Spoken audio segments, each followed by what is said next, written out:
Let's continue by looking at our third and final set of indirect cognates.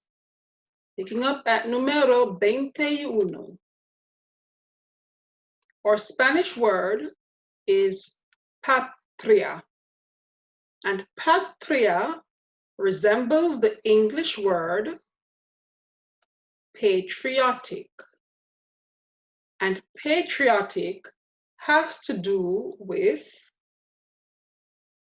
our country. So patria means country.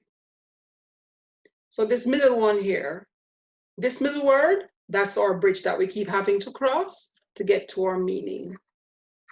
So we don't get to the word directly, we have to go through someone to get to it. This is another, let's take a look, pensar. Now pensar is a verb and it resembles the English word pensive. And when someone is being pensive, they are thinking. Pensar, because it is a verb in the infinitive, we're going to make sure that we put to in front of the meaning.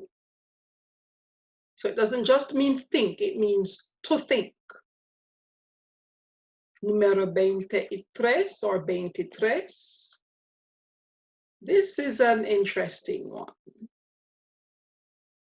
Pluma resembles the English word plume. And plume has something to do with feathers. Now, pluma does not mean feather, it means pen. But if you think back to those olden days where they had the inkwell and they had the pen that had the feathery thing on the end, and they dip the pen in the inkwell and write with it, that's where pluma is coming from. In the same breath, I think I should give you bolígrafo.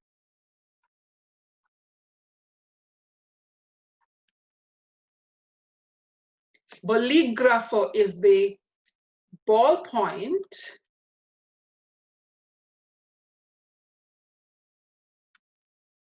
and it also means pen. So we tend to use pluma, but bolígrafo is the more correct term for pen. Lo siento. Número 24.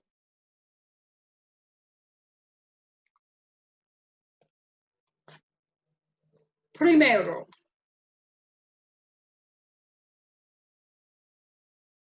Primero resembles the English word primary. And when something is said to be primary, it is said to be first. Primero means first. Like the text I'm using, Primer Libro, first book, yes. Número 25. Sol. Similar to Luna. So sol resembles solar, and we know solar has to do with the sun. So sol means sun. 26. Tarde.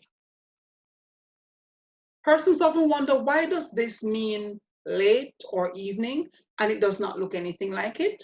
But if you think of the English word that it resembles, it makes sense.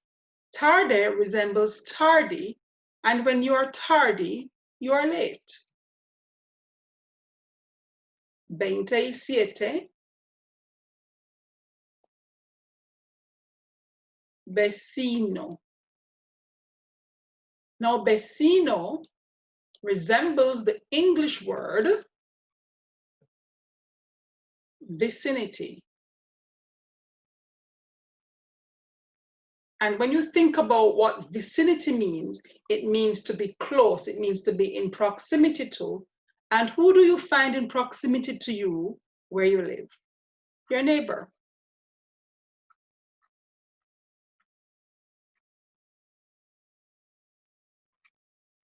Veintiocho. Vender. This is pretty easy to figure out. Vender resembles the English word vendor, and vendors sell. Now again, vender is a verb, and so when you have your verbs in the infinitive, you want to always remember to put to in front of that infinitive meaning. 29. Our Spanish word is ventana. Ventana resembles the English word ventilate. And when you think of what it is that gives you ventilation in your homes, it's your windows. And our final word in this series of lessons is verde. And verde resembles the English word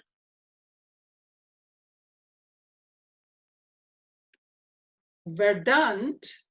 And when something is said to be verdant, it's said to be green. Therefore, verde means green. So let's just go back up to the beginning, all through from part 1, and take a look at what we started doing, just to ensure that we see the connection. So remember at all times, the word that is the English cognate is acting as the bridge between the Spanish and the English meaning. So it's not the actual meaning of the word. So it just looks like the Spanish word, and it's connected to the English meaning, and therefore the Spanish word has that English meaning that you find that English cognate being connected to. So ladies and gentlemen, damas y caballeros, thank you for joining this lesson. Adios.